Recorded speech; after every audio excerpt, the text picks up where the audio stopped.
Okay, good evening everyone. If any doubt, you can ask.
Okay, so now I am going to start the class. Current affairs from 6 to. No, actually, my camera here it is okay. You can actually invert your mobile. That is the case, can be possible. But from my side, it is okay because I am not using webcam.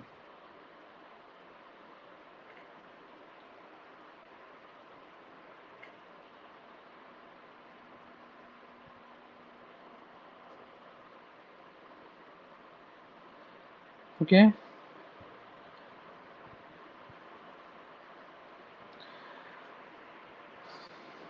okay, so should I start now?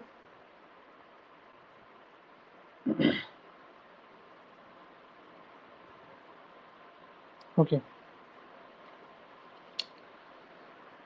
Okay, so current affair from 6th to 12th June. See, every topic not possible to be covered, but still I have picked up some few topics. Okay, so those topics will be covered today.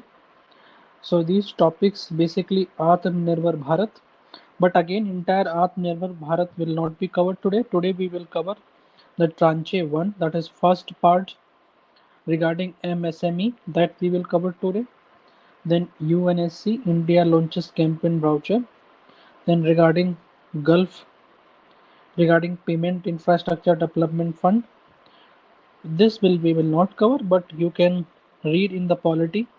Okay, regarding union territories, then monetization of deficit also will be covered, and e-diplomacy experiment, and flattening the climate curve. Okay, so these are the topics we are going to cover in today class. So first we are going to cover Atmanirbhar Bharat. Already you must have read this in the current affair. So 5 important facts of the Atmanirbhar Bharat scheme. And this Atmanirbhar Bharat scheme regarding Atmanirbhar, already it is covered in our current affair compilation, okay, booklet, that is month of May. So you can read from there also. So here what happened? The Prime Minister announced that in Atmanirbhar Bharat or self-reliant. Atmanirbhar Bharat means self-reliant India. It should stand on the following 5 pillars, that is economy, infrastructure, 21st century technology driven arrangement system, demand, and vibrant demography. Vibrant demography simply means the people, the workers in India, those okay worker, that is vibrant demography. So it is about all these 5 pillars. On that basis, this Atmanirbhar Bharat is depend. Some important facts about Atmanirbhar Bharat scheme that also we need to cover. So that we will cover here some important facts of the Atmanirbhar Bharat. Correct? Okay. So first important is, okay, 20 lakh crore package is almost 10% of the GDP that was announced here. Okay, na 20 lakh crore package worth is 10% of GDP of the country. The package actually emphasis on land, labor, and liquidity and law. Okay, especially 4L.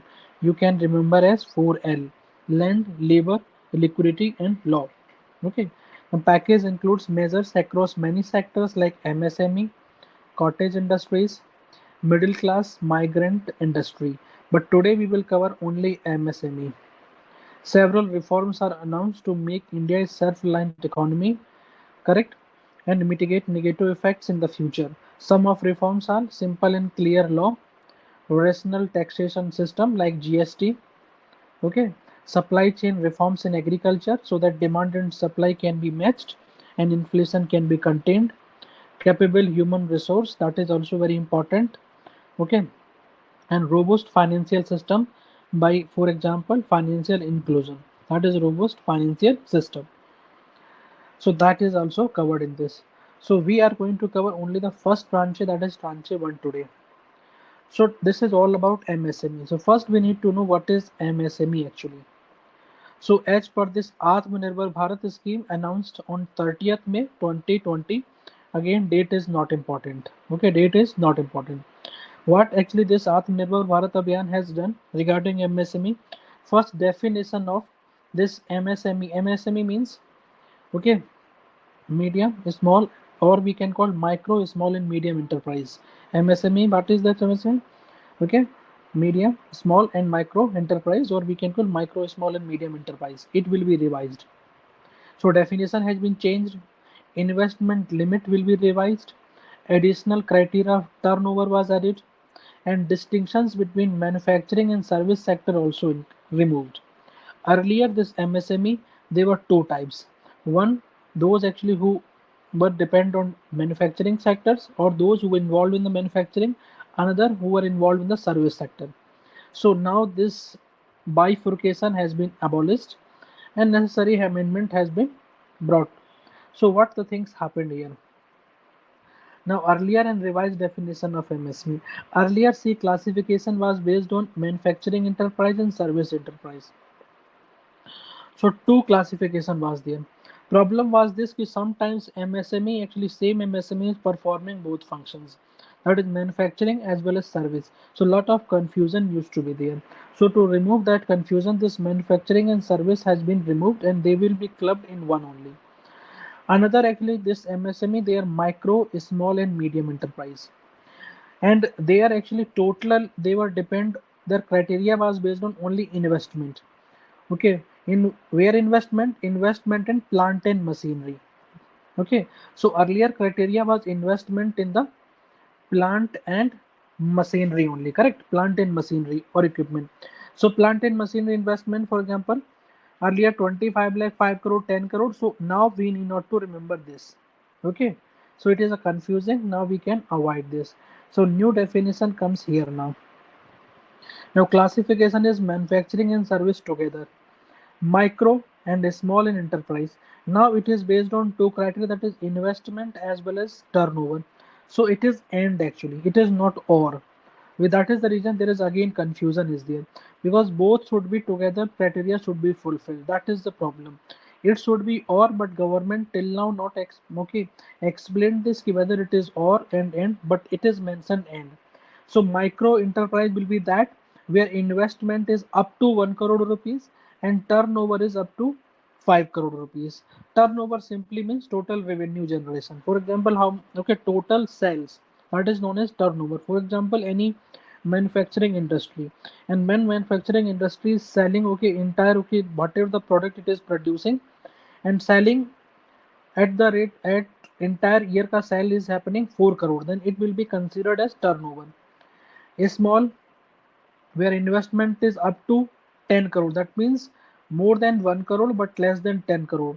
Turnover more than 5 crore but less than 50 crore. And medium enterprise investment is from 10 crore up to 20 crore and turnover is less than 10 100 crore.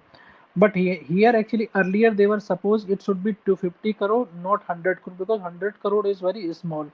Reason is simple, because these micro, small and medium enterprise, they get some profit or some exemptions from the government, some tax exemptions or some other benefits they receive from the government.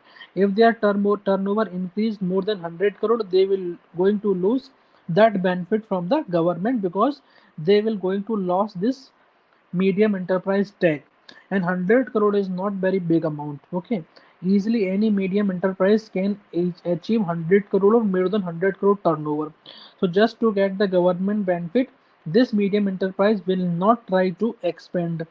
Okay, because if it try to expand, it will going to lose this tag, and it will going to lose various, okay, government benefits. So that is the reason is many, okay, committee, they were saying that turnovers should not be up to 100 crore, but should be 250 crore. So later government has changed this. So now this updated again, government has updated definition. Now investment and turnover. Micro, it will remain same like 1 crore and turnover 5 crore. For a small, investment 10 crore and turnover 50 crore. Here actually for medium it has been changed. The investment 50 crore and now turnover is 250 crore. So this has been changed. So this is the right now what we are having the definition. This is the correct and updated definitions we are having. Correct.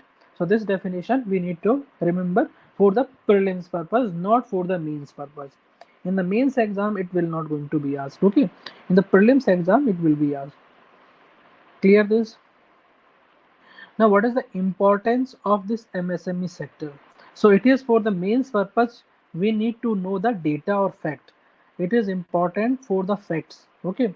Because if we are writing an answer in the mains exam regarding MSME sector, so we need to write some data. What is the importance of this MSME sector? First importance is it is providing, okay, job around 50, okay, total how many SMEs are there? 51 million is there. They generate around employment of 120 million people, correct? And they contribute to 38% GDP. Somewhere it is written 40% GDP, and but here it is 38% GDP. So it, there is no hard fact data is there that actually they can provide, okay? But still, on average you can write 38 to 40% of the GDP they contribute. And they contribute the export also. For example, if India is exporting rupees 100, okay, product, if India is exporting rupees 100 material, then rupees 40 is coming from MSME sector only. That is the importance of MSME sector. Why export is important? Because if we are selling something outside, then only India will going to receive foreign currency, that is dollar. Okay, and with that dollar only we can import something, because if someone is selling anything, okay, whatever we are importing we need to pay in the dollar only, not in the rupee. And registered growth of around 20% was in 2015 to 2016. That is the reason is that growth is very good, and that is the importance of this MSME sector is clear. Now, what benefit this MSME sector has received, that also we need to know. The benefit they have received: emergency credit line to business MSME from banks and NBFC. NBFC is non-banking financial, okay, institutions जो है, that is up to 20% of entire outstanding credit as on 29th February 2020. That is emergency credit line will be given. For example, if any MSME A is there and already there is a loan of 25 crore is over the MSME, then 20% of 25 crore will be given to that MSME. Correct? That will be given. So borrower with up to rupees 20 crore outstanding and rupees 100 crore turnover eligible. If any MSME who is having loan of more than, for example, 25 crore, that means they are having 26 crore, then they will not receive this emergency credit line. So this emergency credit line, some criteria has been given. Only those MSME will receive this emergency, okay, loan from the bank or NBFC whose actually total loan is up to 25 crore and total turnover is 100 crore.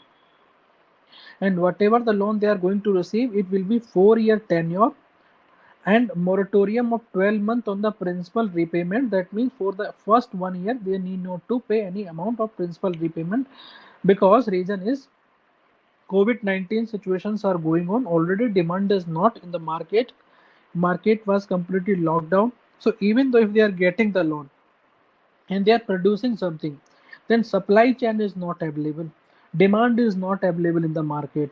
So then how they are going to pay the amount? Okay, that is the reason moratorium also has been given for the 12 month, and interest rate also has been capped. That means bank can charge up to 9.25% and NBFC can charge up to 14% of the interest rates. So it is capped. That means bank can give the loan at 8% also, 7% also, but not more than 9.25. And NBFC cannot give loan more than 14% interest rates. And 100% credit guarantee also. Why this credit guarantee? Because this loan is guarantee. Okay, guarantee fee. That means collateral is not required. No phrase collateral is given. If collateral is not required to be given by the MSME, then how bank or NBFC is going to give the loan? Because someone should be there to give the guarantee if any MSME is failed to return the amount, failed to repayment of the principal as well as interest rates, then who will going to bear the cost? So for that there is a 100% credit guarantee cover has been given. This also we need to know 100% credit guarantee has been given for that principal interest, and it is a risk-free track also, correct? So it is a risk-free track. क्यों है? Risk-free track in the sense, for example, कि whenever actually bank gives any loan, okay, whenever bank gives any loan, then there is a risk is involved, correct? Then there is always a risk is involved, correct? Whenever government, sorry, bank gives any loan, risk is involved. For example, and risk is different for different person. For example, if bank is giving the loan to the Vijay Mallya, risk will be more. If bank is giving the loan to, for example, Ambani, then risk will be less compared to Vijay Mallya. So if bank is giving 100 rupees to the Vijay Mallya, then definitely chances are there that money will not come back. So bank also need to keep aside some amount, okay, in okay for that time when Vijay Mallya failed to give the amount back. So for example, if 100 rupees given to the loan to the Vijay Mallya, then against 100 rupees bank, then bank need to keep at least rupees 30, for example, aside just to save for that moment. But if bank is given same 100 rupees for the Ambani, then bank need not to keep rupees 30 but 20 rupees or 10 rupees aside. So definitely then क्या होगा? It will be a cost over the bank, because that 30 rupees or 20 rupees that bank is keeping aside, on that bank is not going to earn any interest. Okay, so when bank is not going to earn any interest, then what will happen now? Okay, because that money is coming from the depositors only, and bank need to give the saving rate of interest or something to the depositors definitely. So that is the reason is if any loan is a high risk loan, then they used to give with higher interest rates. So but this loan, that is emergency credit loan, that is given to the MSME, it will be considered as risk free. That means RBI has given this tag, it will be risk free track. That means bank need not to keep aside any amount against this loan that is bank or NBFC is going to give to the MSME. That is known as risk free tag. Clear this? Next. Okay, so this benefit, now other benefits is this 20,000 okay crore subordinate debt for the functioning of MSME which are NPA or stressed, and government will provide partial guarantee support. What is subordinate debt actually? Subordinate debt is that, for example, okay, simple example I'm giving you. Subordinate debt means, suppose example, you there is two persons is there, A and okay, A person is B person, correct? And you have taken the loan from A also, you have taken the loan from B also, correct? But you consider ki we need to return money first to the A, because it could be possible he is very close to you, or that relationship was such a way that you cannot actually continue with that loan from that person. So whenever you will receive the money, you are going to return the money first to the A and then only B, correct? So that means you are giving first priority to the A and then second priority to the B. So B is getting second priority, that this loan will be considered as subordinate debt. Okay, because first priority is A. A will receive the debt first, return, and then B will receive. So B will be considered as subordinate in relation with A. Clear? That is subordinate debt. So here MSME need not to return as soon as possible, correct? So but here partial guarantee support will be given, okay, by the government. Partial in the sense not for the entire amount. For example, government will give the guarantee on the 40% or 60% or 50%, that government will decide. This is another actually infusion happened. It is also a debt only. Second, another important is 50,000 crore equity infusion for MSME through fund of funds. Fund of funds, for example, this is a big fund F is there. There are other some daughter fund is there. Some other daughter funds are there. Correct? So that means this is a big, for example, this is SIDBI. Just take example, this is SIDBI. And there are other agencies or NBFC is there, correct? And SIDBI has entire amount. SIDBI will give this amount to the different NBFC, and these NBFC is going to give the money to the different MSME sector. But it will be in the form of equity. That means it will not be the debt. So whatever the amount they are going to infuse in MSME, they will going to receive the share. They will going to receive the share. That means whatever amount this 50,000 crore is coming, MSME need not to return back that amount, because this amount will be infused or invested in the form of just a share. Correct? That is equity. Correct? So that one amount will come. This is 10,000 crore rupees around. Okay, so around 10,000 crore rupees will come from the government only, and rest of the amount will come from the from government agencies. For example, government agencies, example आपका LIC है, other government agencies are there, they are going to infuse that amount. So that also we need to know, correct? And third important है, global tenders will be disallowed in government procurement tenders up to rupees 200 crore rupees. That means government need not to take anything from, okay, from outside, okay, that government is going to procure up to 200 crore rupees. That means here government need to procure up to 200 crore rupees materials only from the MSME sector only. So when government is become the buyer, then automatically what will happen, demand will be created, that is global tenders will be disallowed in the government procurement, correct? So no other global tenders can come in the government procurement, only other person will come, that is MSME sectors only. So up to 200 crore rupees tenders government is going to take from the MSME sector. Because of that, what will happen, automatically demand will going to be created. That also government has given the benefit to the MSME, correct? Now, who will going to give the guarantee? So guarantee will be given by the credit guarantee fund scheme. This credit guarantee fund scheme for small and micro and small enterprise was launched by Government of India. Correct? So this was launched by Government of India to make available this collateral free credit to the micro and small, okay, enterprise sectors. Correct? The ministry, which ministry will be involved? So Ministry of Micro, Small and Medium Enterprise, that we need to know which ministry is involved. So Ministry of Micro, Small and Medium Enterprise, Government of India. And one more agency, that is SIDBI, that is Small Industries Development Bank of India. They have established a trust fund. What is the name of the trust fund is Credit Guarantee Fund Trust for Micro and Small Enterprise. This is the big name they have created. So in for prelims purpose, this question can be asked. The Credit Guarantee Fund Trust for Micro Small Industries has been, okay, established by whom? So options can be possible like LIC, SBI, Ministry of Micro and Small, and SIDBI. So here actually this question can be asked in the prelims only, for not for the mains purpose. So we have to remember this Credit Guarantee Fund Trust has been actually established by Ministry of Micro Small Enterprise, that is MSME Ministry, as well as SIDBI, to implement Credit Guarantee Fund scheme. Because earlier we have seen there is credit guarantee fund will be there. That means government is going to give the guarantee, because whatever the loans were there, these loans were collateral free. So when collateral free, then someone should be there to give the guarantee, and that someone is this only, that is credit guarantee fund scheme is there. Clear this much? Any doubt till here?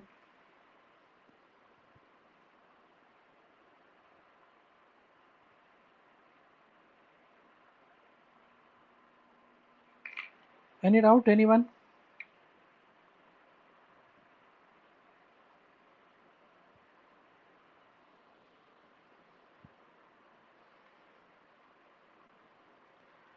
No. So if no doubt, then we are going to cover another topic, that is India's campaign voucher for UNSC seat, United Nations Security Council seat. Correct. So what? Why it was in news actually? Okay, this was in news because this will be the eighth time India will occupy a non-permanent UNSC seat. This will be the eighth time. Okay, with its last term was in 2011 and 2012. So this will be the eighth time because UNSC is having 5 permanent member, 10 non-permanent member. So total member of United Nations Security Council. Okay, total member of this United Nations Security Council कितना? Total 15 members are there. इसमें 5 permanent members and 10 non-permanent members are there.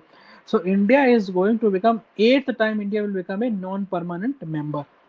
So question can be asked in such a way in prelims exam कि it is the second time only India is going to have the part in non-permanent member, or third time, or even sometimes UPSC can go to the extent it is the first time only.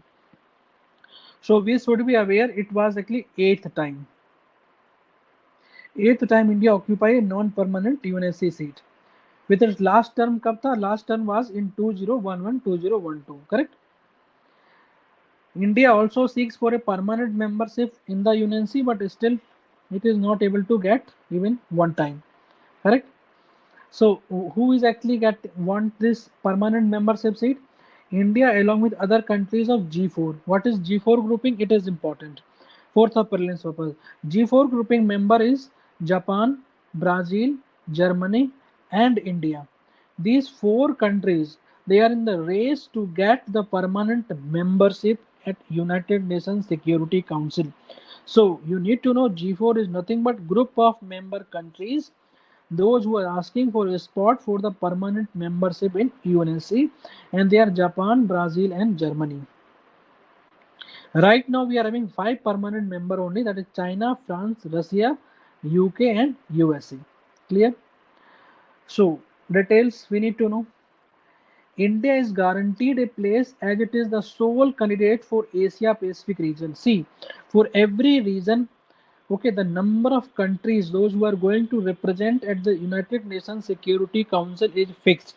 That means it is distributed, okay, in every region. That means it is not possible that every country belong to the European region or North American region. No. But for the Asia Pacific region, this time only India is guaranteed the place. No other is going to fight against India. So definitely India is going to get this non-permanent membership seat unopposed. Unopposed. To get the seat, India needs 2/3 of the 193 member General Assembly to vote in its favor in secret ballot. ध्यान रखना, it is not a open ballot, it is a secret ballot. Scheduled in 17th June in New York. Correct? And India's objective will be the achievement of norms. What is the objective of India? Objective of India is to achieve the norms. What is the norms? A new orientation for a reformed multilateral system. Just remember, a new orientation for a reformed multilateral system. Why reform multilateral system? Because UNSC, whatever the permanent members are there, and now the new world order came. In the new world order, according to the democratic setup, India also need to be there, but India is not getting seat there. Same way at IMF and World Bank also, they are completely dominated by both sides of Atlantic only. So now India is saying that India's objective, what is a new orientation should be there for a reformed multilateral system, when according to the demography, according to their work, according to their positions in today's time, today's world order, they also should get participations there. They should get their due. So India also will highlight some international terrorism there, United Nations reform and Security Council expansions, streamlining the peacekeeping operations and technology initiative during its upcoming tenure. So these are the some 4 important points that we need to know. कि what are the four, suppose example in mains में this question is asking what are the main important challenges India is facing at international peace and international governance level. If question is coming what are the challenges India is facing at international peace and governance, then you can just highlight India is facing following challenges. First important challenge is international terrorism. Second, India's challenge at international level is United Nations reform and Security Council expansions. Third is streamlining peacekeeping operations. And fourth is technology initiative. Okay, that is important is there. So we need to just quote this. Just only thing is what we need to do. We need to just explain these terms. That is important. Just we need to explain these terms. Clear this? So that also we need to remember. Clear? Now some background we need to know ki why India was actually completely going after this, ki they need to get this seat. Since 2013, India has been planning for a seat in 2021 because as this 2021 this year is going to mark the 75th year of independence. That is the importance was India was having. Ki this 2021 is going to get 75th years of independence. So here because of that India wants a seat there. So identifying an uncontested spot is not an easy task because I already told you from the Asia Pacific region, only India is a contender, no other country is against it. So because otherwise Islamic Republic of Afghanistan, it was also a contender, but Afghanistan agreed to set aside for 2021-22 seats in a friendly question. That means next year Afghanistan will going to get seat there. India also pursued other Asia Pacific grouping nominations by diplomacy and negotiations to avoid any last time or last minute contenders against India. So India was able to win a unanimous endorsement from the 55 nation grouping that included both China and Pakistan from the Asia Pacific region in already June 2021. Correct? So that's we need to know.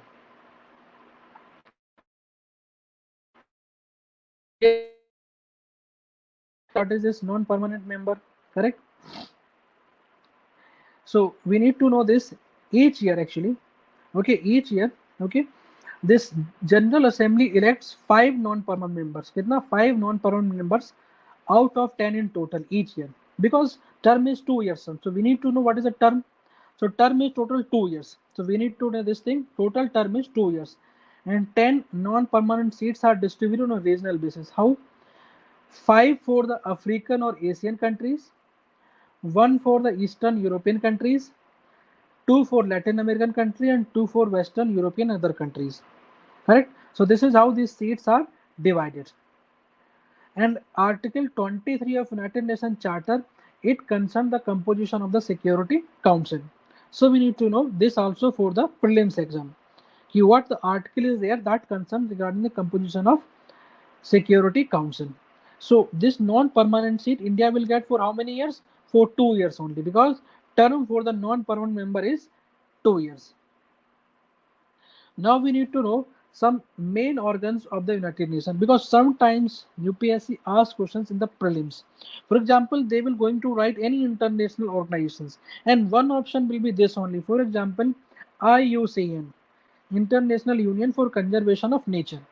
Then they will write this statement, IUCN is the one of the principal organ of the United Nations. And now if you do not know what are the principal organs of the United Nations, then you can think, okay, it can be also one of the organ of the United Nations. But no, IUCN is not a principal organ of the United Nations. So for that, we need to know what are the principal organs of the United Nations. So we need to know there are only 6 principal organs there. You need to remember this. There are only 6 principal organs of the United Nations. No other organization is there as the principal organ. First important is Secretariat. First important principal organ of the United Nations is Secretariat. Second is General Assembly. Then Security Council is third, that is United Nations Security Council. This is United Nations General Assembly. This is United Nations Secretariat. Then International Court of Justice. Please don't confuse with International Criminal Court, that is known as ICC. It is different. Correct? It is International Court of Justice.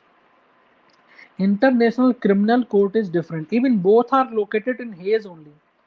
This is known as the Hague, but both are located at the same town only. India is not a member of International Criminal Court. USA is also not a member of International Criminal Court. But India is a member of International Court of Justice. Simple reason is because India is a member of United Nations. And one more, Economic and Social Council, that is United Nations Economic and Social Council. It is one more organ. And another organ is Trusteeship Council. Trusteeship Council, the main job is to work as a trustee of any dispute territory. So total there are 6 organs are there, that is known as principal organs of the United Nations.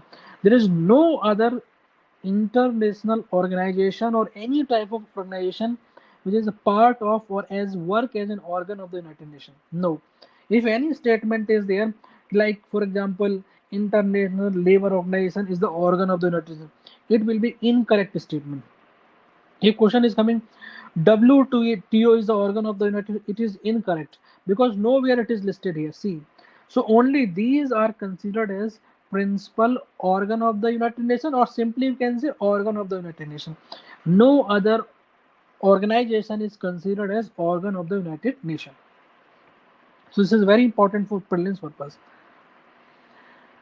Now, General Assembly, some important details we need to know. What is this General Assembly? So उसके बारे में पढ़ते हैं. General Assembly is this. So General Assembly actually it just work as a parliament. Okay, it just work as a parliament, or we can call that legislative body. So its main work is deliberative, policy making, correct, and it is a representative organ of the United Nations. So General Assembly, it is the main deliberative, policy making, and representative organ of the United Nations. Here, all 193 member states of the United Nations, they are represented in the General Assembly.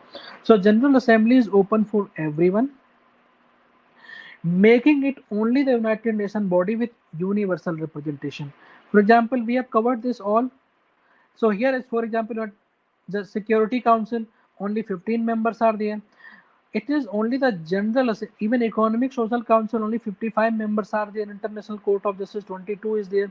But only this, okay, General Assembly is there, which is represented by you, everyone.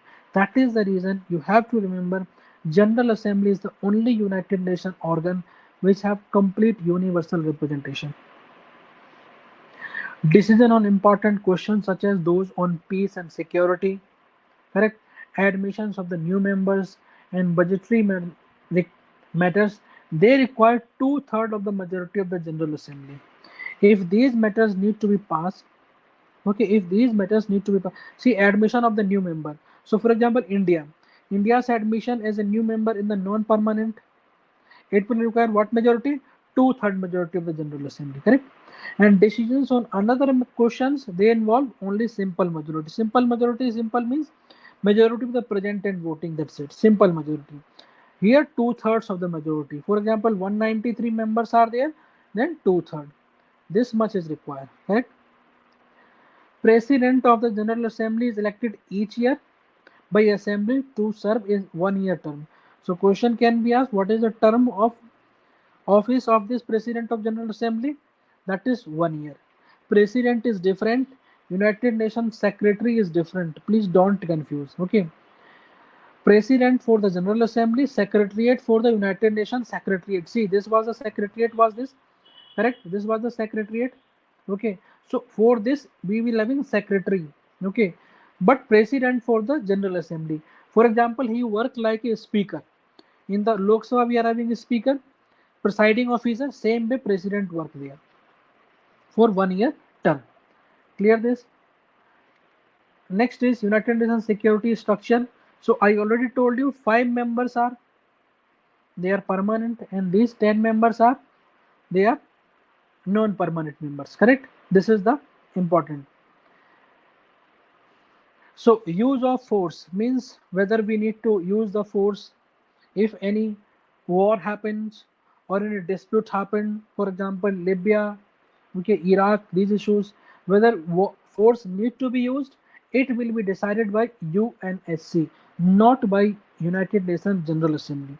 It will be decided by United Nations Security Council. And these 5 members, they are having a right to veto a draft resolution. That means if any member need to be admitted, okay, or any important decision need to be taken, then no country need to put the veto. Correct? These things we need to remember. That means, say this, to adopt a draft resolution, none of the permanent members should veto it, and 9 countries should vote in favor. That means total 9 means 5 to permanent is there, plus 4 at least from the non-permanent also should be there. So total 9 members should give vote in favor. For example, if we need to admit any country, okay, as a member, then all 5 permanent should say yes, and at least 4 from the non-permanent should say yes. Then only total 9 countries will going to vote in favor. If any permanent member putting the veto against that draft resolution, it will not be adopted then. That is the criticism is happening of this United Nations structure, because many times these permanent members, they take decisions based on their self-interest, because United Nations is not for the self-interest. United Nations exists for the interest of the entire world, entire the human community. But it has been seen many times these permanent members, they are taking decisions in their own self-interest. For example, see this example: China and Russia. They have vetoed 4 draft resolution on Russia since 2011. Correct? Means they actually vetoed against it. Whenever actually United Nations they want to take actions on Russia, but China and Russia they have not allowed because of their self-interest involved in that country. Same way USA. USA has used its veto right 42 times, not even one, 42 times for Israel since 1972. Whenever United Nations okay look to take actions against Israel, it was USA who actually vetoed it. Palestine is not become a United Nations member, as full membership requires UNSC approval. USA was not allowing. इसलिए Palestine is an associate member of United Nations. Palestine is not a permanent member, or not sorry permanent. It is not a member of United Nations General Assembly. In 193 member, Palestine name is not there. Palestine is just an associate member. That's it. China blocks even Taiwan's United Nations membership, not recognizing Taiwan as a sovereign country. That is another. For example, when India tried to declare terrorist from the US, from the Pakistan as a terrorist the United Nations, China blocked that. So that is the thing, is that these permanent members they are behaving in their own self-interest. That is the criticism. So criticism of the United Nations structure is this: permanent membership system. Why only few countries are permanent? That should be also changed. Like non-permanent member, non-permanent member country, they change every 2 years. Same way this permanent system also should be changed. 5 permanent members veto right and weak equal. That means they are having lot of veto power, but other member countries they are not having that any veto. That is the problem we are. So reform proposals what should be: increasing the number of non-permanent members and restricting this veto right also. That means it should not be like this: if all 5 members of agree, then only draft resolutions need to be adopted. No, it should be possible ki if I majority of the 5, if they say yes, then it should be adopted. Such reforms should be there. Clear this? Any doubt till now?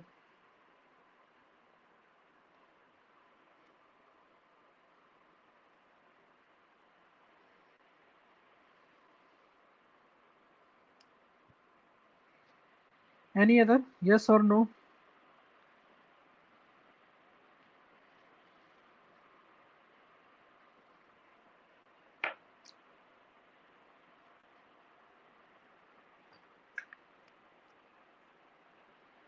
Any other doubt? Anyone?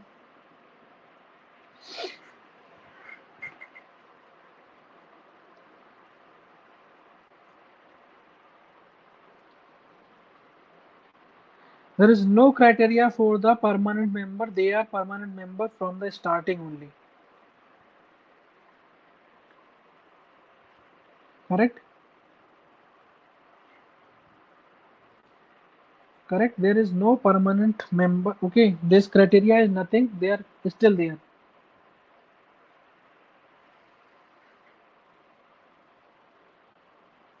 Yes, China veto simply means they are not adopting the resolutions. Correct? That is the issue.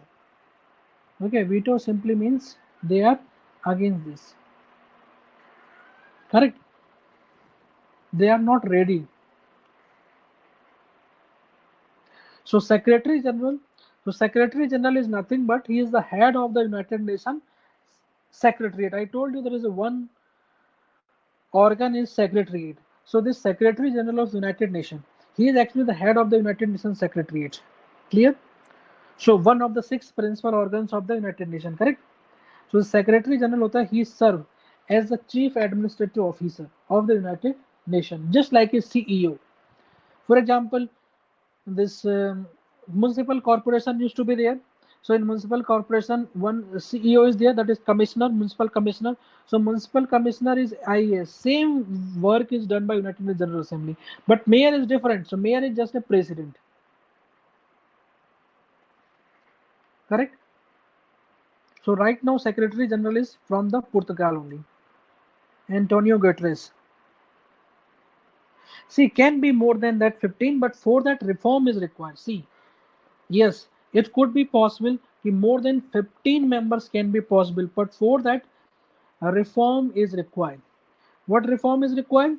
Reform is required. It should be accepted by all five permanent members and then total 9 members. That means four non-permanent members, and it should be passed from the United Nations General Assembly by two-third majority. This much is required to expand this permanent membership. That is 15 membership. If we want to expand, it requires two-thirds of United Nations General Assembly support, plus all five permanent members support, plus at least four non-permanent members support. Then only it can be expanded. Secretary General will be from permanent members only. No, Secretary General is there is nothing like Secretary General always should be from the permanent member. For example, current he is the ninth Secretary General of the United Nations. He is from the Portugal, but Portugal is not a permanent member.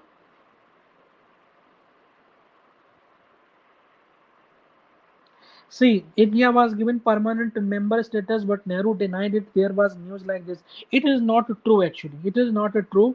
It's just a rumor. Okay, it is just a rumor.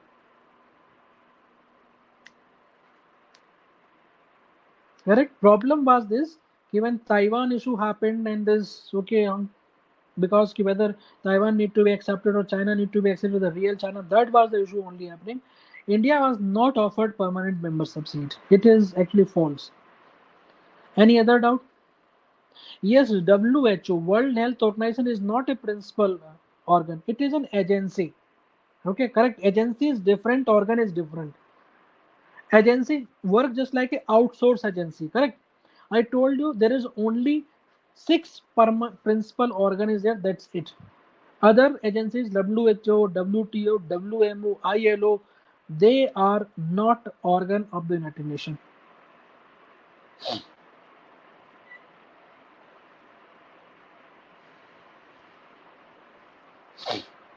Clear? Any other doubt?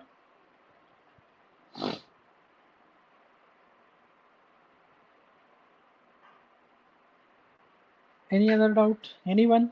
Yes or no?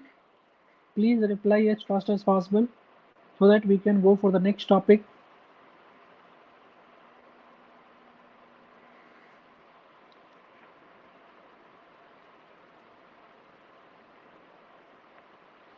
Okay, so you people understood this thing. Rest of this regarding United Nations, it will be covered in our international relations lecture. Now in Persian Gulf littoral cooperative security is the key. This is the today's third topic. First, we need to understand what is Persian Gulf actually is. Correct? First, we need to understand what is Persian Gulf is. So it is the area of sea between Saudi Arabia and Iran. So it is important for the geography purpose. We need to check the map. Here on the map where Persian Gulf exists. So it exists between the Saudi Arabia and Iran. The land around it are shared by total 8 countries. Definitely you need to remember the name of those 8 countries that usually called as Gulf countries like Bahrain, Iran, Iraq, Kuwait, Oman, Qatar, Saudi Arabia, and UAE. All they are members of the United Nations also. They are the member of Gulf Council also. These countries are the major oil and natural gas producers of the world, bringing prosperity to their economies and helping the global community to meet its energy needs. This has added to the region's geopolitical significance. Because of that regions, lot of issues happened in this region because of this.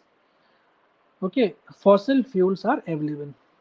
The region is also known for its unrest because of the two reasons. Why it is unrest? Because of two. First reason is many powers act in the region to influence countries, creating proxy command centers. Proxy command centers actually they are not fighting against each other, but they are fighting through other countries. For example, if we take Yemen, so Yemen directly Iran and Saudi Arabia is not involved, but they are fighting as a proxy war. Same Syria, that is. Because of that sectarian divide between Saudi Arabia and Iran. Because of this Shia and Sunni issue. For example, Iran Shia supporter is this, and Saudi Arabia is Sunni supporter is this. In the world, maximum belong to the Sunni and minority toward the Shia side. Correct? So this sectarian divide happened. Because of that, lot of strife happened in this country. So first we need to look the map. This is Arabian Sea. That is, this side will be India somehow. Okay. And with if Arabian Sea we are coming, first we will get Gulf of Oman. Then if we enter, this is Strait of Hormuz, very important location. We can call that choke point. Why we can choke point? Because if we actually put something here and we choked it, then no supply can be possible from these countries towards outside. And then after Gulf of Oman, through Strait of Hormuz, we will enter the Persian Gulf. This is the Persian Gulf is actually. So what are the littoral countries around Persian Gulf? Iran, Kuwait, Bahrain, Qatar, UAE, Saudi Arabia. See, entire this is Saudi Arabia and Oman. Yemen is not there. ध्यान रखना Yemen is not sharing any boundary with the Persian Gulf. Correct? So these are the countries are there that we need to remember.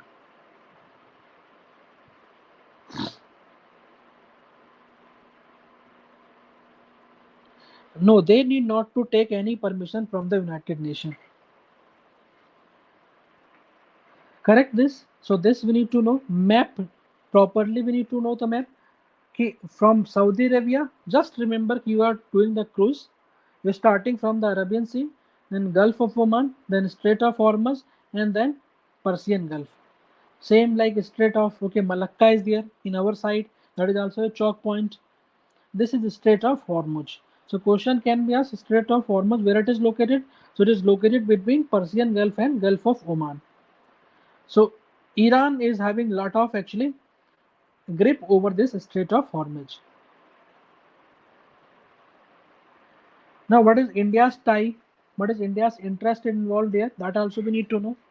So, Gulf is definitely an integral part of India's extended neighborhood. These term we need to know to write in the mains exam.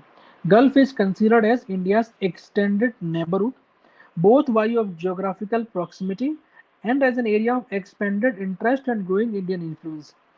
India is dependent on the Sixth Gulf Cooperation Council. States for 42% of its oil import. Just remember, India is actually dependent for its oil import, total 42%. Please find out, India is importing maximum oil from which country? That is very important. From where India is actually importing maximum oil. And one more thing, which country is number one country that is actually that produce oil? Number one country. That facts are important for UPSC prelims. So first we need to know answer, which is the country which is producing the largest fuel, the largest oil, and second is India is receiving from which country the maximum oil. So can you answer anyone?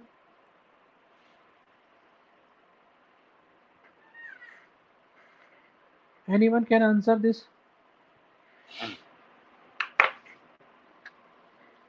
So India is receiving from Iraq or Iran?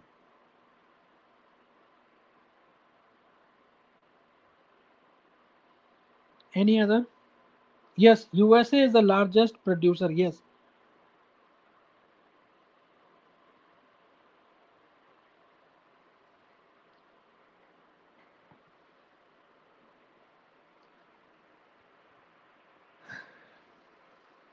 Correct. So correct answer is yes, USA became the largest producer now. So that we need to know. Correct.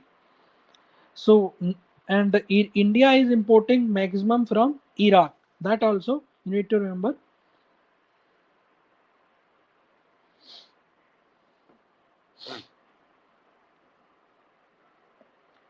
So please remember this thing. Iraq continues to be India's top crude oil supplier. It supplies around 1/4 of India's need. That means 25% oil is coming from the Iraq only. 25% oil is coming from the Iraq. Okay. And traditionally, Saudi Arabia was India's top oil source, but it was already dethroned by the Iraq in 2017 and 2018. Correct? Clear? So second place is Saudi Arabia. So first place is Iraq. Second place is Saudi Arabia. Correct? And because Iran is, who is that? Because of USA sanctions. Okay, India used to stop oil from the Iran. So third place, agar if we are thinking who is the third place, which country at the third place, then I think it should be Nigeria. So Nigeria is the third place. So first place, Iraq, Saudi Arabia, and then Nigeria is the third spot. So this African nation is at the third spot, and this Nigeria is followed by UAE. So UAE at the fourth place. Correct? Clear? And then I think fifth place may it will come Venezuela, and sixth place may USA. Earlier sixth place was Kuwait actually. Now Kuwait has been became seventh actually. So already now we know the number. Correct? Clear? Any doubt till here? So first is Iraq, then Saudi Arabia, third is Nigeria, fourth is UAE, then Venezuela, then USA, then Kuwait. Iran used to be sometimes okay at the second place, at the third place also, but because of Western sections, it used to lose this criteria. Correct? Clear this now? Any doubt?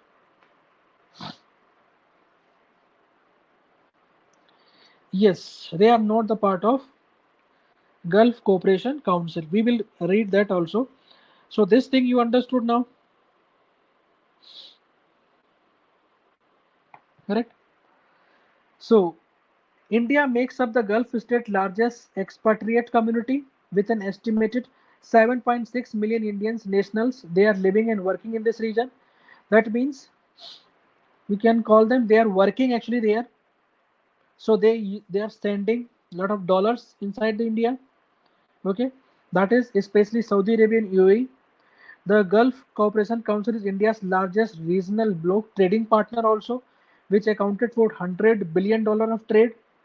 Okay, and this is higher than both Indian Asian trade also and Indian European trade also. There's so Gulf Cooperation Council trade, but again it is higher, but most of the trade is import oriented, not export oriented. That also we need to know.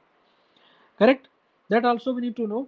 Ki yes, Gulf Cooperation Council is the largest regional bloc trading partner, bigger than Indian Asian trade partner and Indian European trade partner.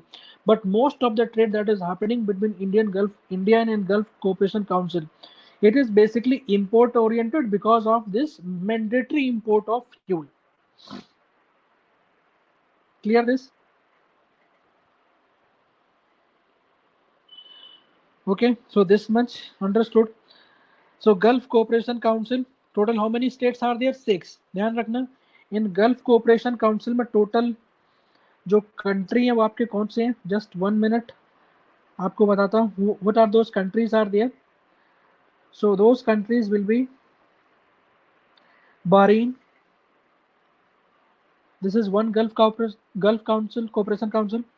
Kuwait, another. Oman, another. Qatar, another.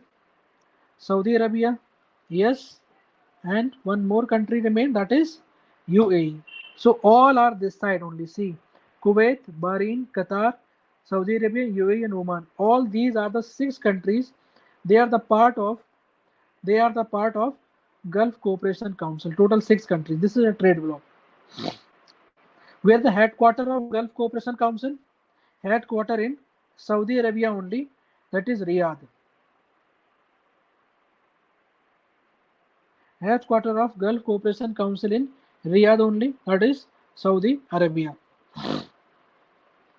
Correct? Clear at this much? So Iraq and Iran, they are not the member of this, correct?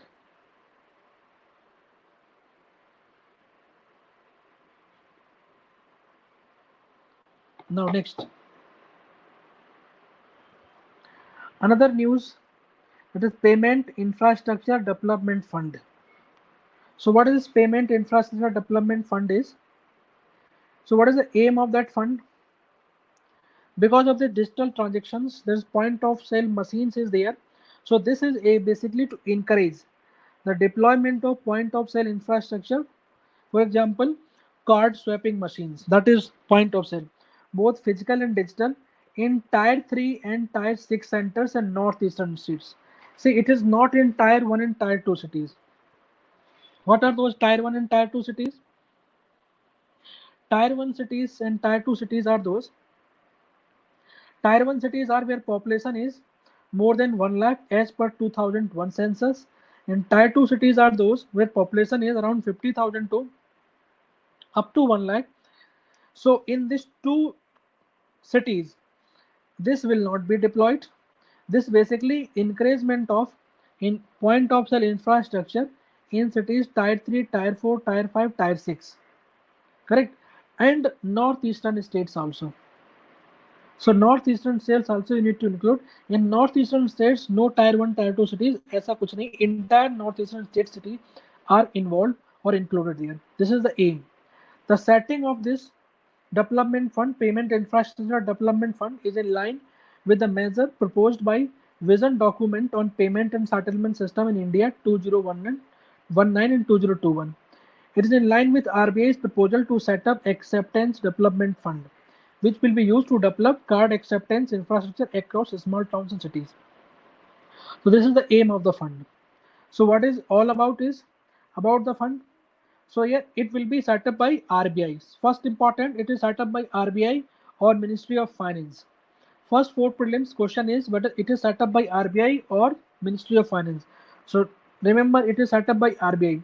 So RBI will make an initial contribution of 250 crore rupees to the PIDF covering half of the fund. Correct. Remaining fund will come from the card issuing bank, जो भी bank है, SBI Bank, Kotak Bank, different, and card network like Visa and all this, okay, operating in the country. They will going to contribute rest half of the amount. And this development fund will also receive recurring contributions to cover operational expenses or maintenance expenses from card issuing banks and card network.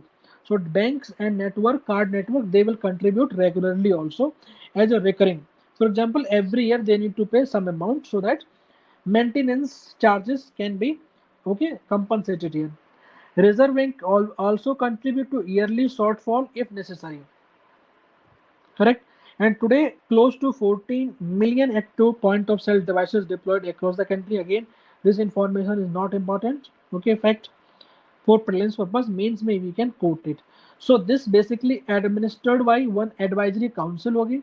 This is run by one advisory council, and this advisory council also set up by RBI. So RBI will going to control this advisory council, which is going to run this Payment Infrastructure Development Fund. So for prelims purpose, only thing is important. Who has set up this? RBI. Who is going to run advisory council? Who has set up advisory council? RBI. Where it will going to involve in tier 3 to tier 6 cities and northeastern states. How much money has been given? 250 crore from the RBI, and rest of the money will come from card issuing net banks as well as network. That's it. That's only you need to remember for the prelims purpose. That's it. For mains, it is not important. Now comes to e-diplomacy. Okay, so e-diplomacy we are going to cover some key points. What is e-diplomacy is actually?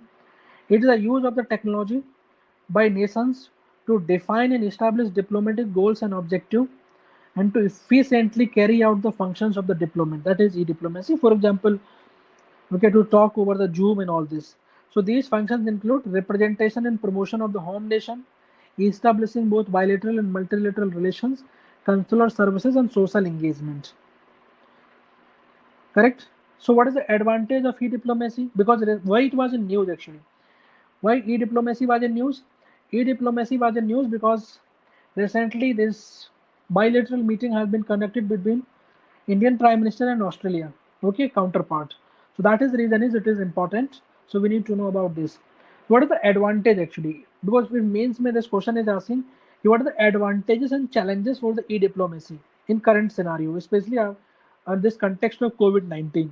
So what is the advantages? These are physically safer for leaders because there is no need for any physical contact with anyone. So that is happened, and the process is very time saving as the leaders can attend the summit and conferences from their offices directly without having the need to physically reach the venue of other country. So okay, it will be economical efficient also. No need to expend that much of money. So these economize events by avoiding costly physical journeys and event management. This can be avoided. This is the most advantage we are having. Correct? Even security challenges also can be reduced if any, okay, a chief of any country is going to another country. Definitely we need to arrange lot of security issues are there, so they also can be subsided. This is the advantage we are having. But definitely ऐसा नहीं कि if everything advantage, if every time it is advantage, and why we are having this physical diplomacy. So some challenges is also there. What are the challenges? It is doubtful that major breakthrough or deal requiring the direct intervention of the leader can happen without all the protocol and structured dialogue in person. That means if we want to convince anyone, okay, regarding any, okay, breakthrough or any deal, then person need to be physically in touch. They should be involved physically. Dialogue should be together. Then only the fruitful result will come. Result will not come through the e-diplomacy. Was second is there is a possibility that of e-diplomacy becoming less productive as online summit will simply not satisfy the broader political goals and bigger objective that head of the state carry with them. For example, they used to do some side summit also. For example, if any multilateral summit is going on the sideline of this multilateral summit, sometimes bilateral meeting also used to happen. For example, we have seen whenever Indian Prime Minister used to visit, he used to have some bilateral summit, okay, with US counterpart, Russian counterpart, China counterpart. So this will not happen, okay, if everything is happening through e-diplomacy because it is having its own advantage. Then threats related to cyber security also come in the picture. E-diplomacy is riskier and could be subject to hacking of the classified content also because many times content used to be the classified. They can be hacked. It is not that difficult, and this could reduce the spontaneity and openness of the conversations because they will not going to open too much. Because if physically involved, okay, they are there, okay, they are there at one place and they are talking there, okay, then definitely they are not having any fear that someone is spying, someone is recording their voice. This can be reduced, so they can open their heart and they can actually tell everything, okay, without thinking of any negative consequences. But if suppose example this e-diplomacy is happening, then this openness of the conversations will not be possible. And in pre-COVID-19 times, summit venues were debugged to prevent sensitive foreign policy content from being spied upon or leaked. But it is not possible through e-diplomacy. That things is challenges we are having. Recent examples of the e-diplomacy. Recent examples are, apart from virtual summit with Australia, India has that few multilateral diplomacy round. So multilateral diplomacy also happened.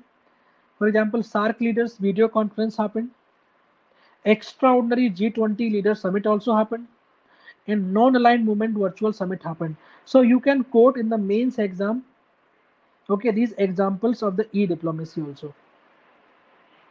Any doubt till here? Any doubt? Yes or no?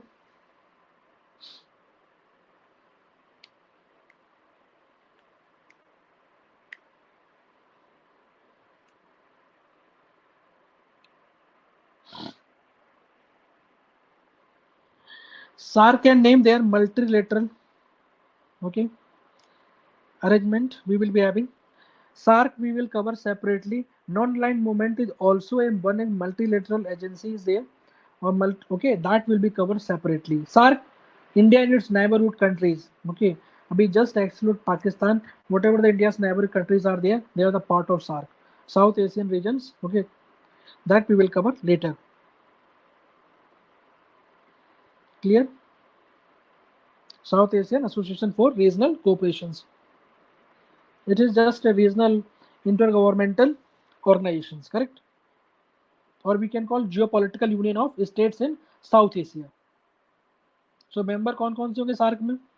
Afghanistan, Bangladesh, Bhutan, India, Maldives, Nepal, Pakistan and Sri Lanka.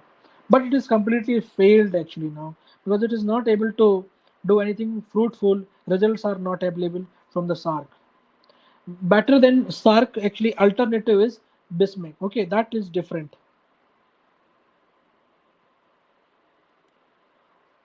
Clear?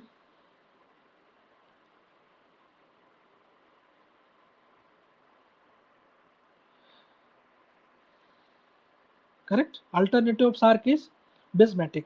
Okay, BIMSTEC जिसको बोलते हैं. What is BIMSTEC? Bay of Bengal Initiative for multi-sectoral technical and economic cooperations. Only thing is that Pakistan is not involved.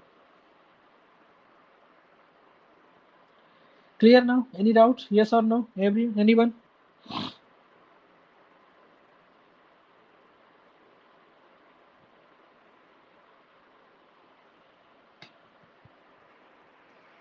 Okay.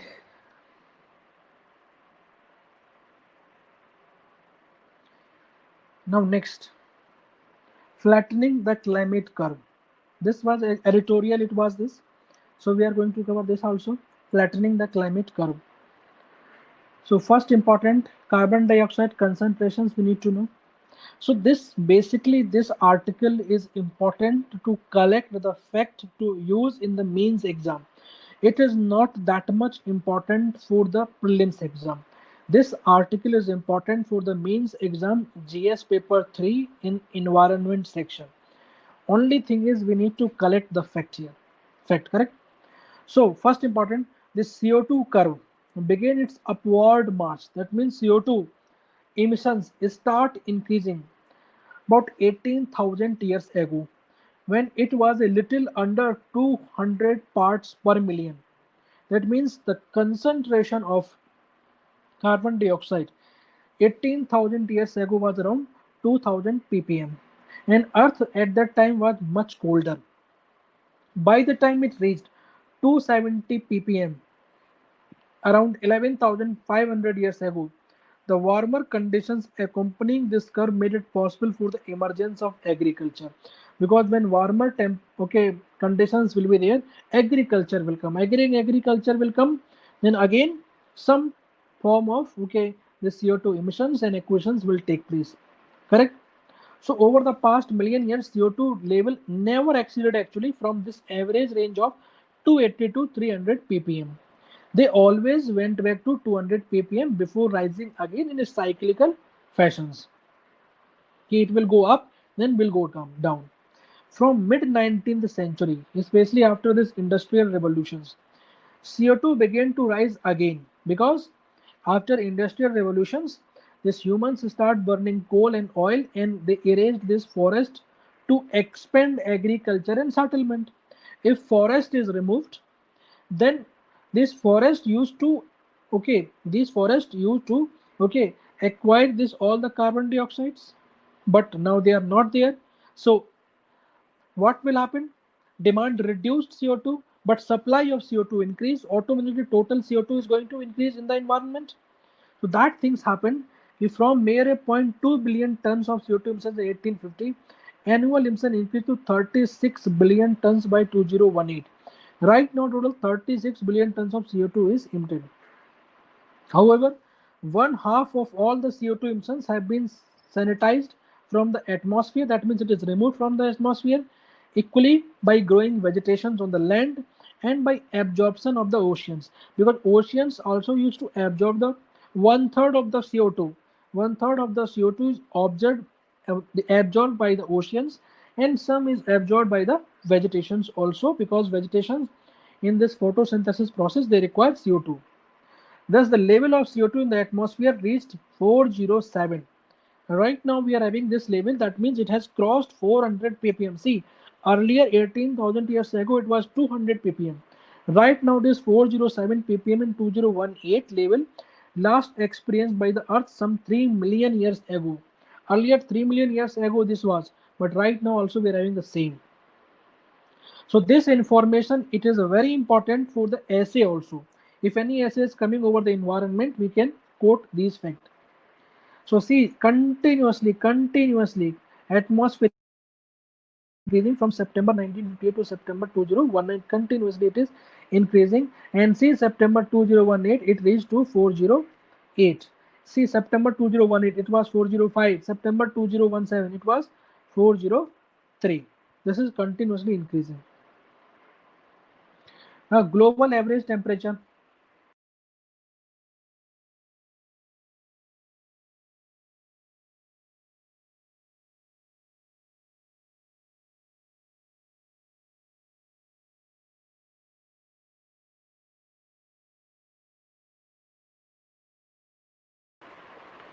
Okay, so everyone is able to see the screen.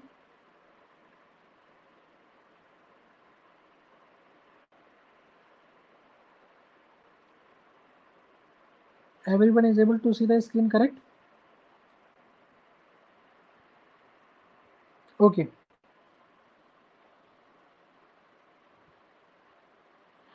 So global temperature from 1850 onwards, for over a century, the global temperature showed a slight warming trend. Continuously, global temperature is increasing, but there was nothing suggestive of anything serious. But from 1975 onwards, the temperature graph has shown a distinct upward trend. And by 2015, the global land had heated by a full degree Celsius relative to 100 years previously. Entirely, temperature has been increased by 1 degree Celsius.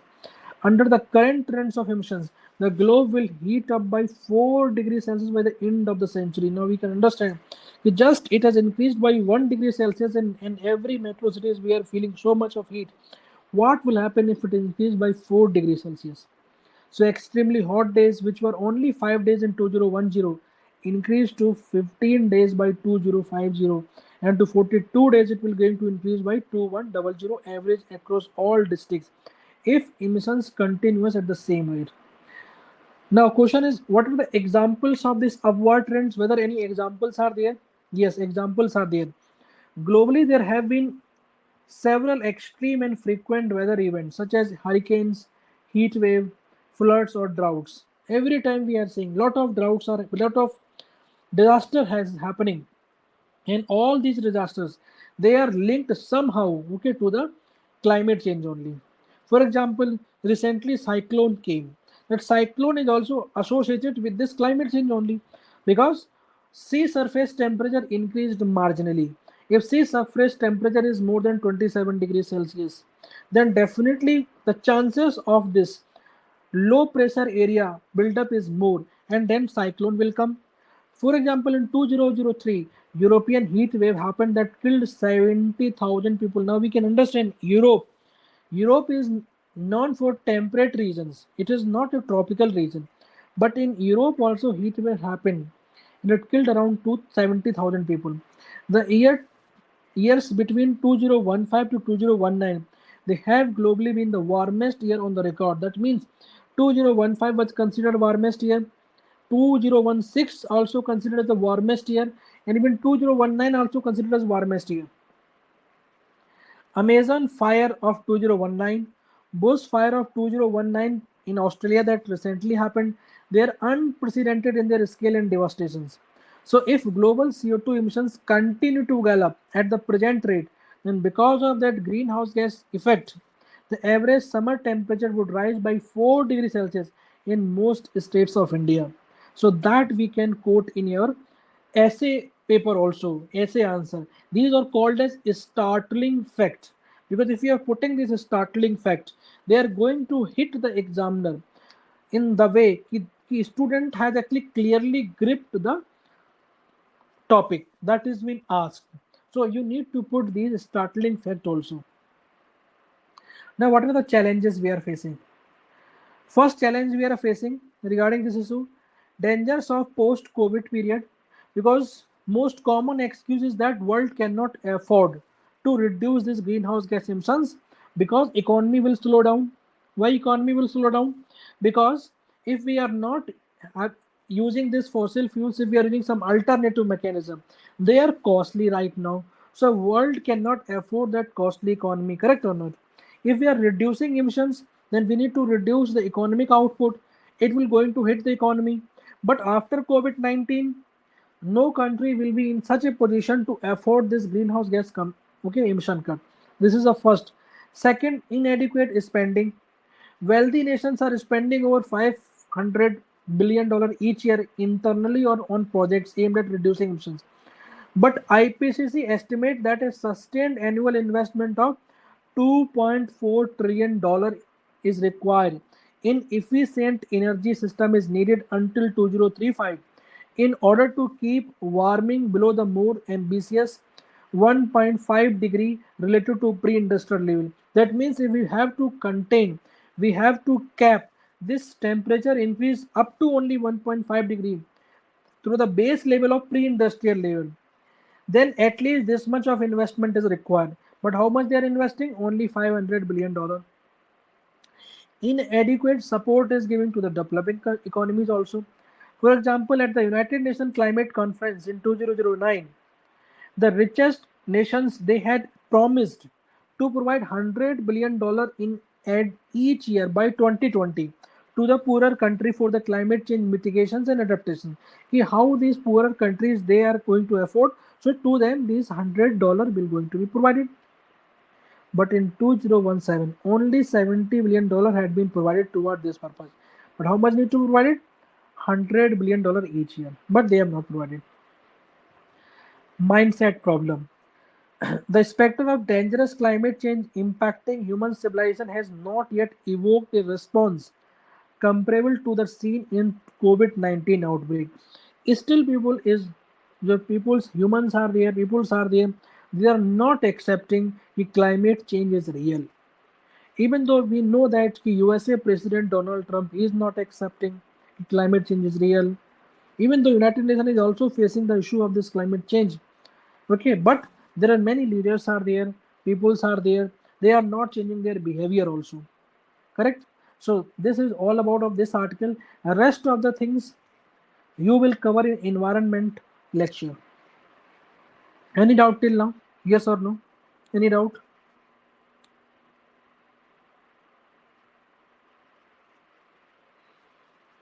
Other any doubt?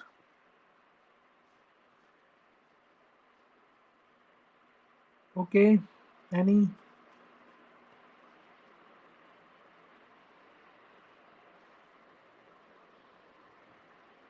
Okay, so now we will move to another important topic, that is last topic. I suppose it will be monetization of the deficit. This is another topic we need to cover. Monetization of the deficit. Because why this was in news? Because in COVID-19, government actually announced 20 lakh crore package. Then many are claiming from where government is going to arrange that money, because government work is not business. Government is not earning something from the revenue. Government will earn from the tax only and non-tax activities only. But since income is going to be reduced for most of the economy, most of the sectors of the economy, then tax collections also will going to reduce. Then from where government will collect the money. So to for this fiscal deficit, government what need to do? They need to finance through the borrowing only. So that borrowing, okay, from where it will going to do, that is monetization of the deficit we are going to cover. So debate among the economists is this. Some of the economists have pointed out that government must resort to direct monetization of its deficit to revive the Indian economy. On the other hand, direct monetization of the deficit has been opposed on the ground that it may have adverse impact on the macroeconomic stability. What is macroeconomic stability? Okay. See, what government can do. When government, if any deficit happened, government need to take the loan. Either government will going to take the loan from the financial institutions or from the RBI. This way. When government take the money from the RBI, that is known as, okay, monetization of deficit.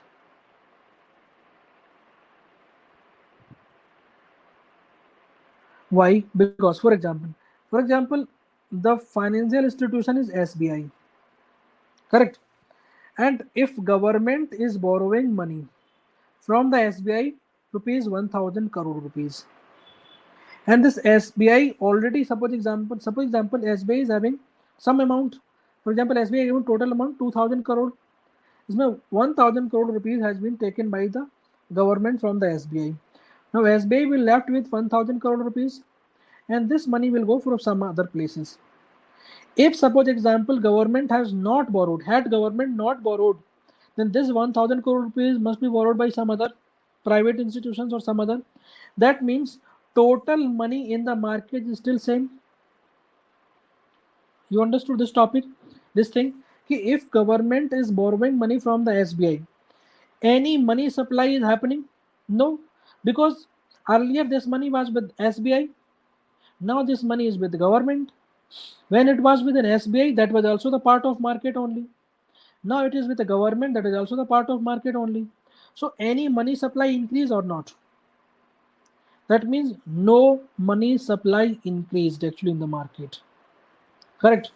But suppose example, if government is borrowing that 1000 crore rupees from the RBI. So how RBI is going to give the money? By printing some notes. This 1000 crore rupees earlier were the part of the market? No, because they were not printed earlier. Now, if RBI is printed money and given to the government, that means in the market extra 1000 crore rupees came or not? Money supply increased or not? Money supply increased. This is known as monetization of the deficit. Please be careful. This is not monetization of the deficit. This is actually the monetization of the deficit. If the government is, okay, whatever the gap between government revenue and government expenditure is, and that gap is filled by the government by taking money from the RBI, is called as monetization of the deficit. So here only market supply will going to increase. Here supply is not going to increase. So if money supply increased, then inflation can be possible or not? Because money came into the market, but if supply is not increased of the product, but money has been given to each and everyone by distributing, then automatically what will happen? Money supply is there, okay, but product supply is not there, then automatically inflation will happen or not? So this inflation is nothing but macroeconomic stability will going to be affected or not? This is possible, correct?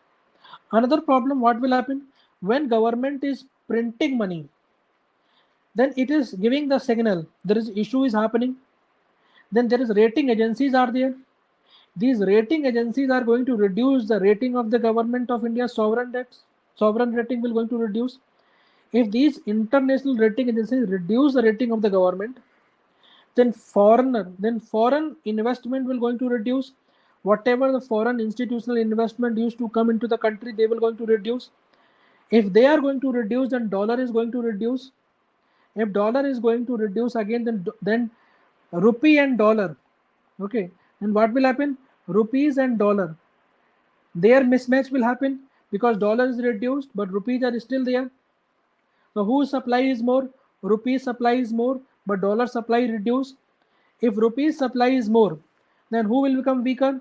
Rupees only, because its supply is more. Because whatever amount is more, that price will be less. For example, if everywhere there is a actually apple is there, lot of actually product, okay.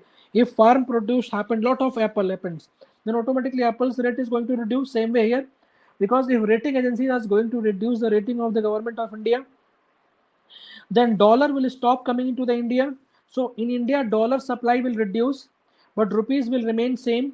So in comparison of dollar, rupees will be in the more in supply. Automatically, rupees will become weaker. Correct or not? So if rupees will become weaker, then import is going to increase or not? If import, that means import means when then actually government or Indian agencies or Indian private sector, they are paying money to import something. It will become more costly. If it will become more costly, then current account deficit happen or not? So this is known as macroeconomic stability will happen if we are following this route. That we are going to discuss. Any doubt till here? Any doubt?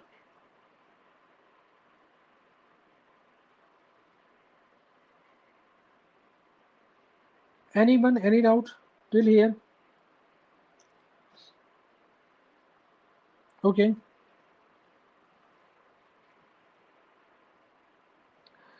So in this regard, actually, author of this article, जो ये article था, this came in the Hindu, why the Indian government must resort to direct monetization of the deficit.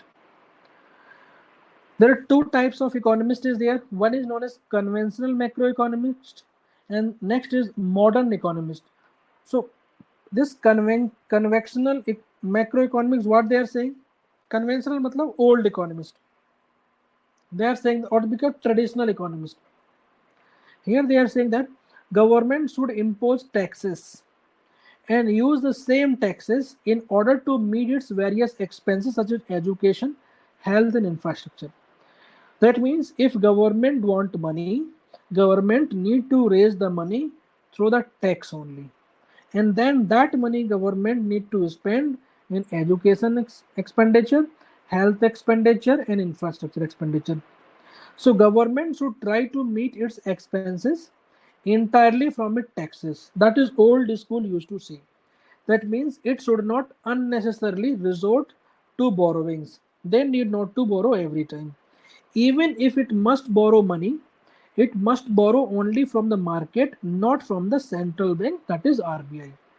Like earlier I told you in this, they need to purchase from the financial institutions like SBI. At the same time, there should be limit on the overall borrowing of the government. ऐसा नहीं government is borrowing everything. No, there must be some limit should be there. That was there. So this is conventional macroeconomics. What they are saying, कि higher borrowing can have an adverse impact. If government is borrowing too much, it will having an adverse impact on the economy in the following manner. How? Higher borrowing, it will going to increase in the fiscal deficit and public debt, because public debt is going to increase. If government is borrowing too much, public debt will increase, and inability of the government to repay this higher debt. Government cannot pay back again. If government cannot pay back again, the government need to pay back, then what government will do? Government will going to increase again the tax to pay back that. Correct or not? So fine, ultimately those who are the paying taxes, they will going to bear this cost. That is negative. Another, higher borrowings, if government is going to borrow too much, it will going to increase the money supply in the market. Then higher demand, because everyone is having money, everyone will be having the demand. Then higher inflation will happen or not? Inflation will come. Second thing, if higher borrowing of the government from banks, if government is borrowing too much from the bank, then less money will be available for the private sector to borrow from the bank. because bank is having limited amount only. For example, if bank is having 2000 crore rupees, if 1000 crore rupees has been taken by the government only, then only 1000 remaining amount will be available for the private sector. Now less money is available for the private sector. Now bank will charge more interest rates or not, because money is less. Now bank will going to charge more interest, so increase in the interest rates will happen, and crowding, that is called as crowding out effect. Increase in the rate of inflation will happen, because I already know this. Then central bank will increase the policy rates, repo rate वगैरह, they will going to increase if inflation increase. Because of that, increase in the rate of interest on the loans will happen. If repo rate is increased, then interest loans will going to increase. Then decline in the investment expenditure, because private sector will not going to borrow at the higher interest rates, automatically investment expenditure will reduce, and it will going to reduce the slowdown in the GDP. And if slowdown in GDP, then it will going to increase in the unemployment or not. Simple. So higher inflation and slowdown in the GDP, then what will happen? Downgrade the credit ratings, outflow of the foreign portfolio, whatever the foreign investment is coming, they will going to fly from India, and rupee depreciation will happen or not? Yes.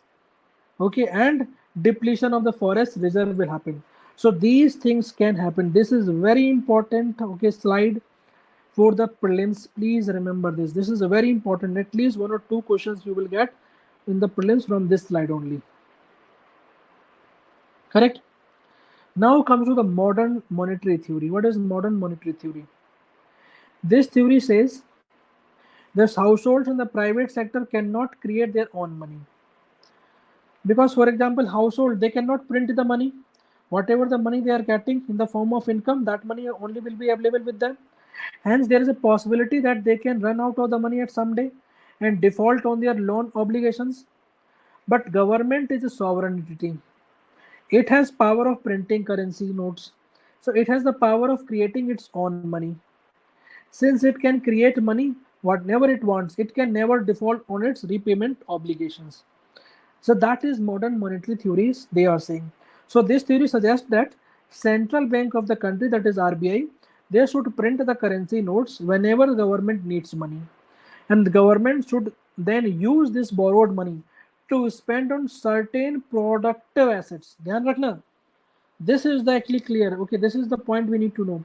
Whatever the government is borrowing money in the form of printing money from the RBI, that money government should spend in the productive assets only, which will lead to the increase in the employment opportunity and GDP growth. That means if government is borrowing money through the printing of the currency, then this money government should not give in the form of subsidy. Okay, government should not transfer this money in the accounts of everyone. No, because then what will happen? Everyone will be having the money only. Supply chain will not going to be improved. No infrastructure built up. No productive asset has been built up. So supply will remain weak only, but demand increased. Automatically inflation will come or not. So instead, government need to invest that amount that government has taken from the RBI after printing. That money government need to invest in building the infrastructure, building the rail, railway, airways, port, in this way. So what will happen automatically if these things going to be, suppose example, if road has been built up, this road is going to connect rural area to urban area. So farming products that can be linked easily from the rural area to urban area. Or for example, cold meal has been okay built up by the government, so perishable farm products can be put over there only. Automatically supply chain will going to increase, supply the product will going to increase, and in building of these materials, okay, what will happen? Employment will going to increase, employment will come, and after employment government will pay the money to these. So people will get the money in their pockets, and supply and demand both will going to actually improve, okay, in a balanced manner. Then inflation will not come. Correct?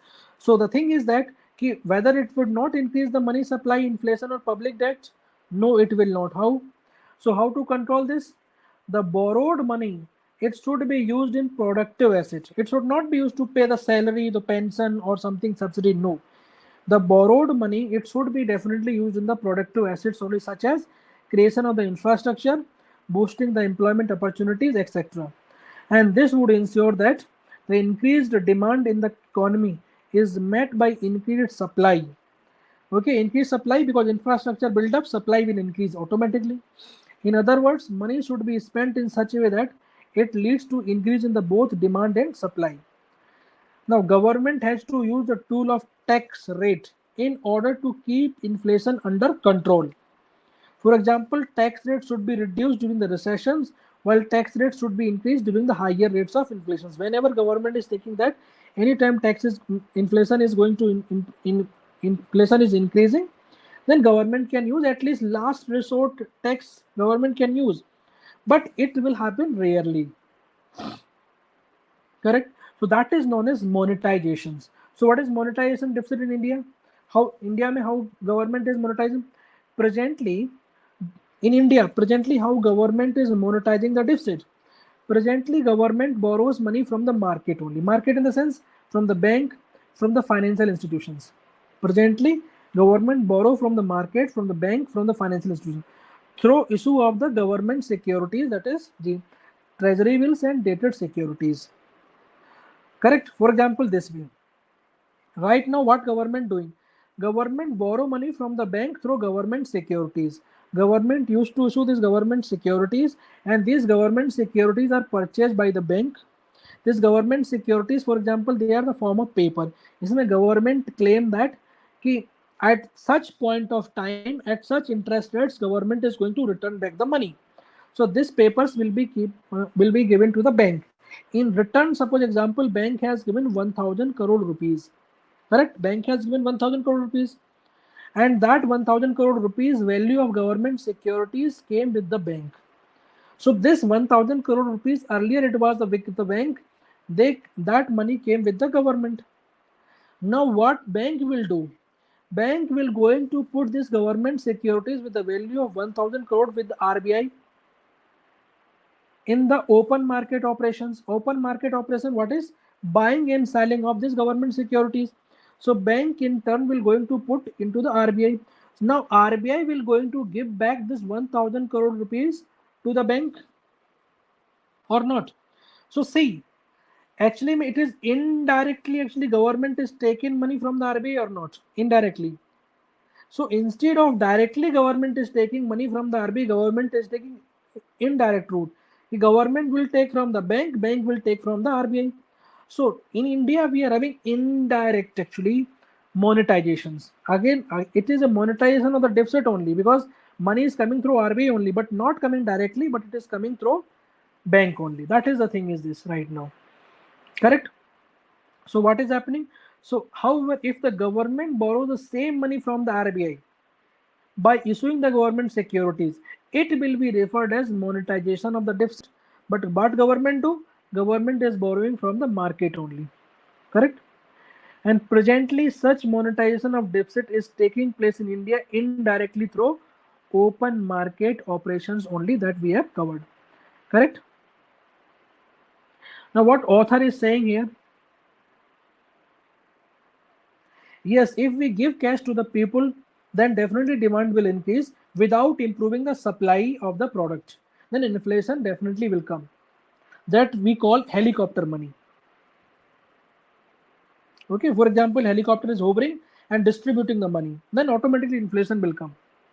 So author is saying that irrespective of whether deficit is monetized directly or indirectly, the total money supply in the economy increases actually. Why? Because already 1,000 crore rupees extra is given by the RBI, so automatically money supply is increasing. So RBI is already monetizing the government deficit. Okay, RBI is already monetizing the government deficit indirectly through open market operations. Hence, the government should not be afraid of direct monetization. So instead of taking loan from the bank, government need to take loan directly from the RBI. So as long as inflation is under control, direct monetization of deficit would have not have an adverse impact on the economy, and government need not to be worried about high fiscal rate as put forward by this modern monetary theorist. Direct monetization of deficit can help revive the Indian economy and boost the employment creation. Clear this? Any doubt? So if question is coming, what does it mean by monetization of deficit. So monetization of deficit simply means होता है when government is borrowing money from the RBI, not from the market. That is market in the sense private institutions, financial institutions or bank. Any doubt? Anyone?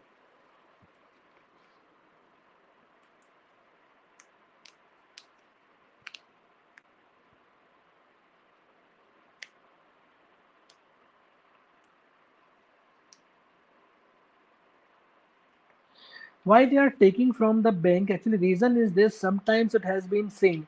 कि suppose example, okay, why they are actually? इसका simple reason is this.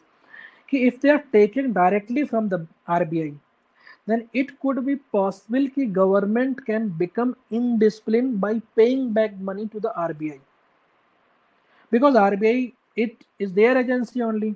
RBI just need to print the money, so government need not to be pay back the money, okay, to the RBI. Because of that, okay, because of that, what will happen? Instead, if they're taking money from the bank, then they definitely need to return back the money, okay, to the bank, and bank will take the money from the RBI. Then bank also need to return back, because it is illegal. They need to pay back the money to the RBI. Just to remain disciplined, they are having this route actually. Yes, RBI has some criteria to print the money, but still RBI can print as much as possible they can.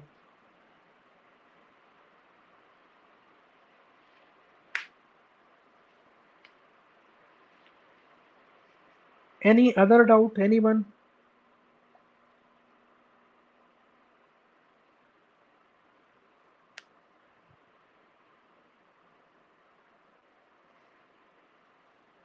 Anyone? One by one, please.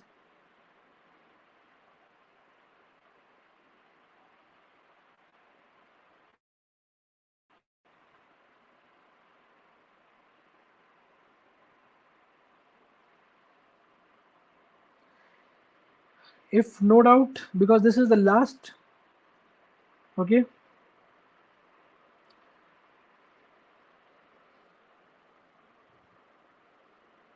So direct monetization, it will include printing new money, or whatever the money is available with the RBI will give that money. Because whenever RBI will be shortfall with the money, RBI will print the money. Because RBI is not doing any business, correct? So from where RBI will bring the money? So RBI will bring the money only through printing only.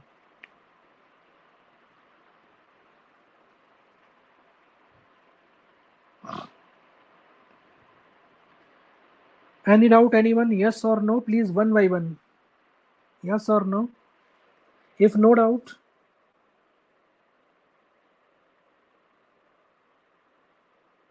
yes. If tenure of government securities is over, then government will going to pay back that much of money. Yes, definitely.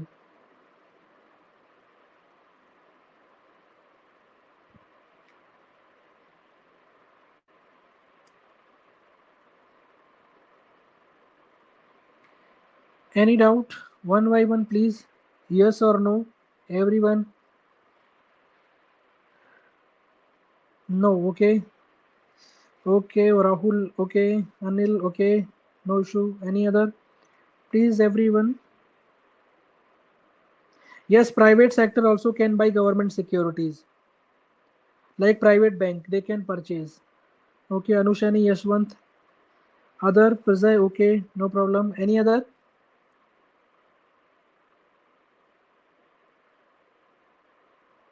Yes, regarding newspaper, what is the issue? Okay, marked newspaper, because the thing is that no one is purchasing right now because of COVID-19. They are hard copies. Because of that, they became too hard over the soft copy now. So the thing is regarding marked newspaper, they are saying that everyone need to subscribe to their, okay, newspaper online. That is the issue we are facing. Okay, so copyright infringement is there. So what we can do, I can list the news actually. That I can do. I will do the, okay, one paper and I will list the news. This news only you need to read by quoting the page number. Okay.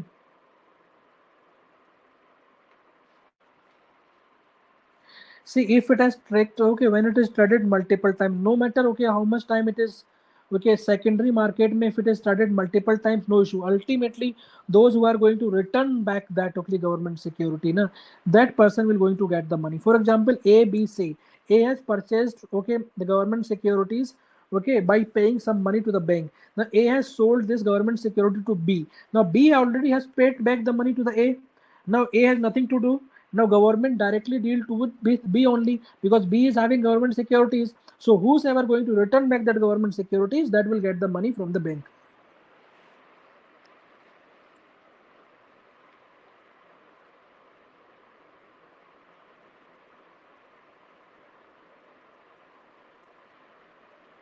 Any other? Those who are having any doubt, yes or no, please, everyone. Because if no doubt, then we can end the class.